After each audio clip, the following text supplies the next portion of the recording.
Selamat pagi semuanya. Baik, pertama-tama terimalah salam Buddhis dari Namo Buddhaya, Amitabha. Sebelum kita memulai pelajaran pendidikan agama Buddha, marilah kita bersama-sama membacakan Parita Namaskara Gata. Mari dengan bersikap anjali. Terpujilah Buddha, terpujilah Dharma, terpujilah Sangha. Arahang Sama Sambuddho Bhagava Buddhang Bhagawantang Abhiwademi. Swakato Bhagavata Dhammo Dhammam Namasami. Supatipano Bhagavato Sawaka Sangho Sangham Namami. Tiada perlindungan lain bagiku, Buddhalah pelindungku yang mulia. Tiada perlindungan lain bagiku, Dharmalah pelindungku yang mulia. Tiada perlindungan lain bagiku, Sanghalah pelindungku yang mulia.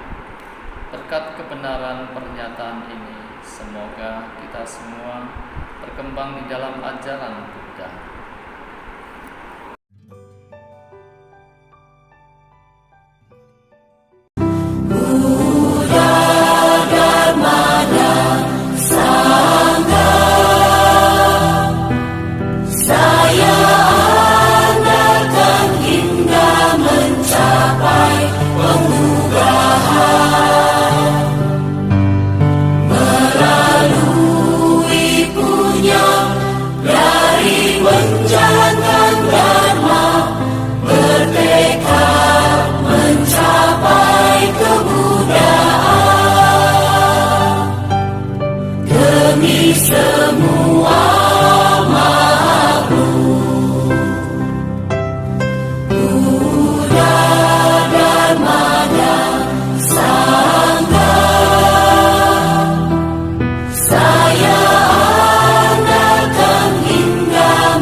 Sabesata Bhavantu Sukhitata.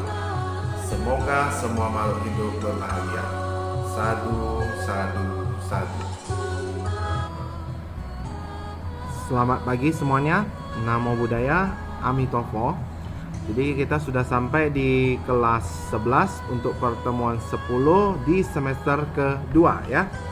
Jadi untuk materi sebelumnya ya atau minggu lalu kita sudah membahas mengenai rumusan dan cakupan hukum Paticca Samuppada. Nah, jadi untuk hari ini kita akan membahas mengenai 12 nidana, tetapi di poin 1 sampai ke 4 yaitu ketidaktahuan, bentuk-bentuk karma, kesadaran dan batin serta jasmani ya. Dengan tujuan pembelajaran adalah peserta didik dapat memahami hukum sebab musabab yang saling bergantungan dan menginternalisasi proses 12 nidana di dalam kehidupan ya. Nah, jadi seperti biasa sebelum kita mulai ada pretest yang harus diselesaikan atau dijawab. Silakan ikuti sesuai instruksi guru kamu masing-masing. Kemudian sebagai awal saya memberikan gambar atau lambang dari Paticca Samuppada, di mana pada lambang ini terdapat 4 lingkaran ya. Yang pertama lingkaran dalam yang tampak dalam lukisan ada 3 ekor jenis hewan. Kemudian 2 lingkaran di luarnya ada sebagian hitam dan ada sebagian putih. Kemudian yang ketiga, lingkaran ketiga tampak ada 5 belahan alam. Dan yang keempat terdapat 12 mata rantai yang saling berhubungan. Jadi kalau dibagi satu persatu seperti ini adalah lingkaran yang pertama yang ada 3 gambar hewan tadi. Kemudian ini adalah lingkaran kedua yang sebagian putih dan sebagian hitam. Kemudian ini adalah lingkaran ketiga yang nampak ada 5 belahan alam. Kemudian ini adalah 12 rantai yang tadi disebutkan yang akan menjadi topik pembahasan di hari ini, yang termasuk ke dalam 12 nidana yang akan kita bahas, tetapi hanya poin 1 sampai poin 4, yaitu mata rantai 1 awija, mata rantai 2 asankara, mata rantai 3 winyana, dan mata rantai 4 nama rupa. Oke, kita lanjut ke yang pertama, awija, ketidaktahuan. Ketidaktahuan atau kegelapan batin adalah salah satu akar penyebab seluruh kotoran batin, seluruh perbuatan jahat. Ya, aku salah. Jadi maksudnya adalah penyebab dari seluruh perbuatan jahat itu adalah karena ketidaktahuan atau karena kita kegelapan batin, ya. Nah, semua pikiran jahat merupakan akibat dari kebodohan. Jika tidak ada kebodohan, perbuatan jahat baik melalui pikiran, ucapan maupun jasmani tidak akan dilakukan. Artinya adalah semua sumber dari perbuatan jahat yang kita lakukan melalui pikiran, ucapan atau jasmani adalah akibat dari pikiran jahat yang bersumber dari kebodohan kita itu sendiri. Ya, jadi karena kita punya yang namanya kebodohan, maka semua pikiran jahat itu muncul. Jelas ya? Oke, kita lanjut. Nah, pada diagram Paticca Samuppada, awija disimbolkan orang buta yang berjalan dengan tongkat. Simbol ini bermakna orang yang gelap batinnya yang tidak bisa melihat kebenaran. Jadi ada memang suatu ketika di mana kita itu gampang dihasut atau bagaimanapun, sehingga karena gelapnya batin kita tidak lagi melihat sesuatu itu adalah benar, sehingga perbuatan jahat yang tadi kita sebutkan di awal yang kita lakukan melalui pikiran, ucapan atau jasmani itu gampang sekali dilakukan. Ingat, semua bersumber dari pikiran jahat, ya. Pikiran jahat itu akibat dari apa? Akibat dari kebodohan, ya. Jadi ingat dan pahami itu betul-betul. Kita lanjut. Yang kedua, sankara. Awija pacaya sankara. Dengan bergantung pada kebodohan, ya, awija tadi, timbullah bentuk-bentuk karma yang menghasilkan kelahiran kembali. Jadi karena ada kebodohan, maka timbul bentuk-bentuk karma. Jadi maksudnya adalah karena kebodohan tadi, maka kita melakukan apa? Melakukan suatu perbuatan. Perbuatan tadi akan membentuk karma. Ya, apakah karma yang baik atau karma yang buruk itu nanti tergantung sesuai dengan kondisi. Nah, istilah sankara digunakan untuk segala sesuatu yang merupakan paduan unsur dan terkondisi.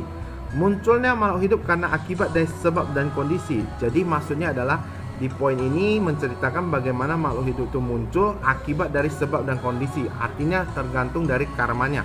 Dan apa yang mereka lakukan sebagai sebab dan kondisi, dan yang mereka lakukan itu juga akan menghasilkan akibat yang lain, apakah itu buruk atau baik. Jadi kalau kaitannya awija dengan sankara adalah awija, jadi ketika suatu kebodohan itu muncul, maka kita melakukan suatu tindakan atau perbuatan, baik itu perbuatan baik ataupun perbuatan buruk. Nah, perbuatan baik atau perbuatan buruk itu akan menghasilkan bentuk karma, apakah karma itu baik atau karma itu buruk. Jelas ya? Jadi sankara terbatas pada aktivitas baik dan buruk melalui jasmani, ucapan dan pikiran yang menghasilkan akibat sesuai yang tadi sebilang, ya. Jadi di sini sankara disimbolkan sebagai pembuat pot dan berbagai jenis pot. Jadi ada pot yang utuh dan ada pot yang pecah. Pot pecah melambangkan karma yang telah berbuah. Pot utuh melambangkan karma yang belum berbuah. Serasa saya tidak perlu menjelaskan, yang poin ini kamu juga sudah paham seharusnya. Kita lanjut saja. Nah, sekarang kita akan masuk ke kesadaran atau winyanya. Berarti sambungan dari sankara. Jadi ketika sankara itu sudah punya bentuk-bentuk karma atau sankara itu sudah muncul yang menghasilkan kelahiran kembali, maka dia akan menimbulkan yang namanya kesadaran. Kesadaran apa? Kesadaran yang menyambung kembali kehidupan. Jadi maksudnya adalah ketika bentuk karma yang menentukan siapa yang akan lahir kembali, maka ketika itu juga akan masuk yang namanya kesadaran. Nah, kesadaran ini akan menyambung kembali kehidupan yang sudah ada tadi sesuai dengan bentuk karma.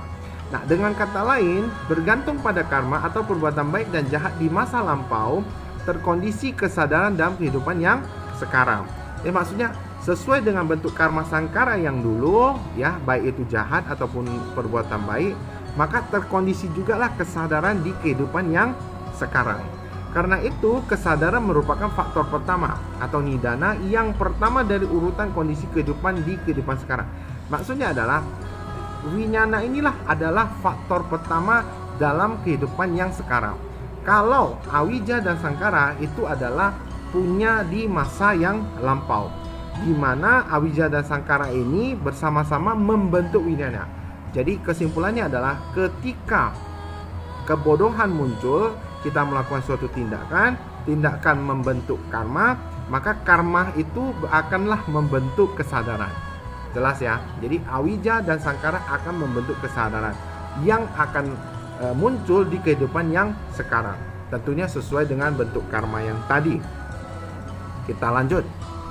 Winyana disimbolkan kera yang berayun dari pohon ke pohon yang banyak buahnya.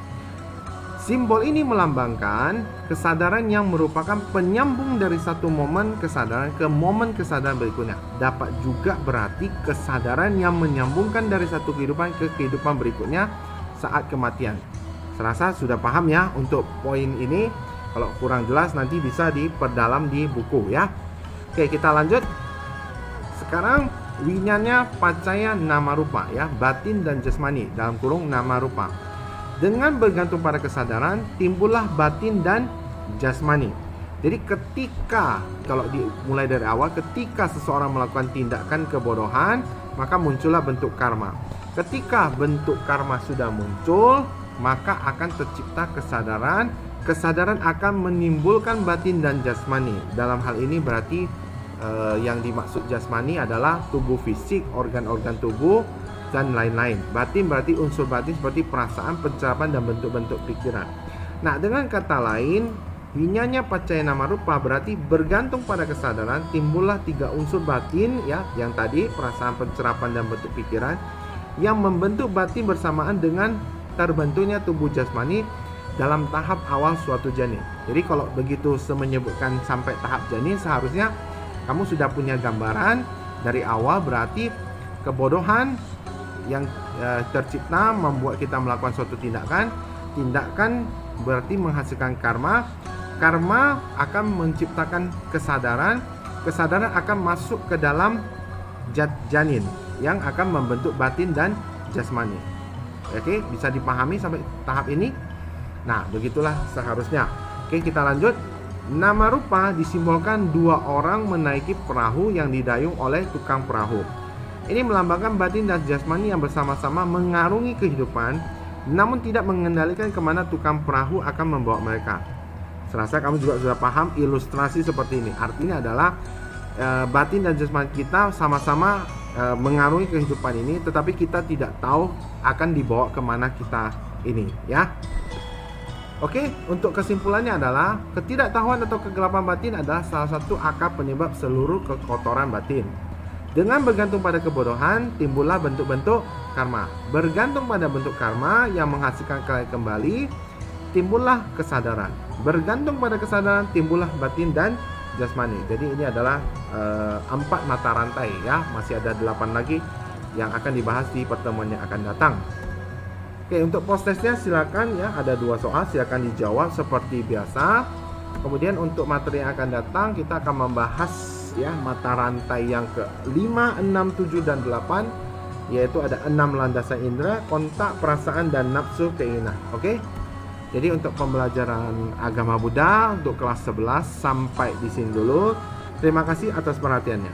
Baiklah, marilah kita mengakhiri pelajaran agama Buddha ini dengan menyanyikan lagu Bodhicitta.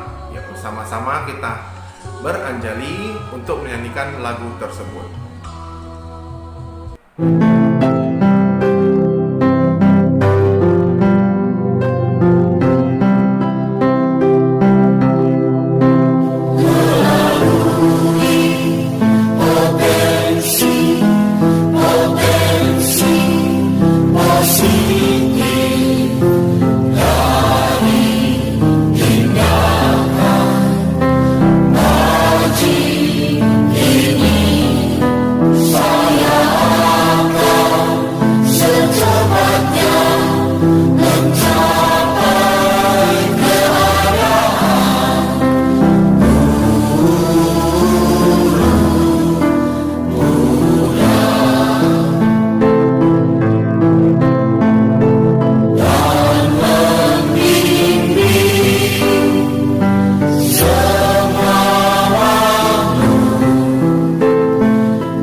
Sabesata Bhawantu Sukhitata. Semoga semua makhluk hidup berbahagia. Sadu, sadu, sadu.